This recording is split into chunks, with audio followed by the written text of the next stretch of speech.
अगर आपके mock test में अभी भी 60, 70 या 80 मार्क्स आ रहे हैं तो इस वीडियो को आप अंत तक ज़रूर देखिए। मैं आपको वही तरीका बताऊंगी जिसने मेरी मार्क्स इम्प्रूव हुए हैं।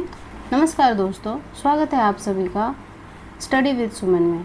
आज मैं आप सभी को कोई नोट्स नहीं पढ़ाऊंगी। आज मैं अपनी रियल मॉक टेस्ट स्ट्रेटजी बताऊंगी जिसने मेरी मॉक टेस्ट में मार्क्स इम्प्रूव किए हैं।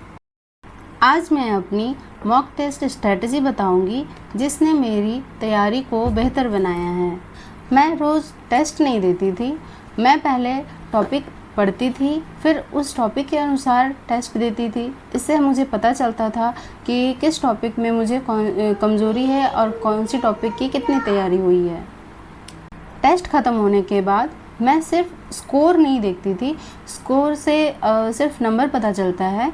मैं उसमें आंसर देखती थी कि कहाँ पे गलती हुआ है और क्यों गलती हुआ है, आंसर में हमने कहाँ पे गलती किया है, किस चीज़ को मैं ज़्यादा ध्यान देती थी। जो टेस्ट में गलतियाँ होती थी मैं उनको नोट करती थी, कॉपी में लिखती थी कि मेरा ये वाला टॉपिक गलती हुई है। फिर मैं अगले दिन या फिर जब भी मैं टाइम मिलता था, मैं जब पढ़ने बैठती थी तो मैं उस टॉपिक को पहले पढ़ती थी, जिसके कारण मेरा जो नेक्स्ट टेस्ट देती थी उसमें उस टॉपिक पे गलतियाँ कम होती थी। तो पहले तो गलतियाँ निकली, उनको आप नोट करो, नोट करने के बाद आप उन पे काम करो, उनको पढ़ो, उनके अच्छे से रिवीजन करो। जितनी भी गलतियाँ निकलती थी मैं सारे गलतियों को नोट करती थी, कॉपी में लिखती थी। फिर जब मैं अगली बार पढ़ाई करने बैठती थी तो मैं सबसे पहले उन गलतियों पे काम करती थी, मैं उनको पढ़ाई करती थी, उनको समझती थी, उनको अच्छे से क्लियर करती थी, जिससे मेरी नेक्स्ट उस टॉपिक में गलतियाँ कम हो जाती थी, गलतियाँ होना कम हो जाती थी। मैं जब भी टेस्ट देती थी तो टाइमर लगाती थी, जिससे मुझे टाइम मैनेजमेंट में दिक्कत ना हो। टाइम 2.5 घंटा का जैसे रियल एग्ज़ाम में फ़ीलिंग आता है, मुझे रियल एग्ज़ाम वाली फ़ीलिंग आती थी और मुझे टाइम का प्रॉपर टाइम पे मैं टेस्ट ख़त्म करती थी। और रियल एग्ज़ाम जैसे कि पेपर में होते हैं 2.5 घंटा, तो 2.5 घंटा का आप प्रॉपर टाइम लगाओ, उसी तरह से मैं अपना टेस्ट कंप्लीट करती थी। हर मॉक टेस्ट के बाद मैं अपने जो टेस्ट में आई है मार्क्स उसको लिखती थी हर टेस्ट के बाद, जिससे मुझे पता चलता था कि पहले मुझे कितने मार्क्स आ रहे थे, अभी कितने आ रहे हैं, कितने इम्प्रूव हुए हैं।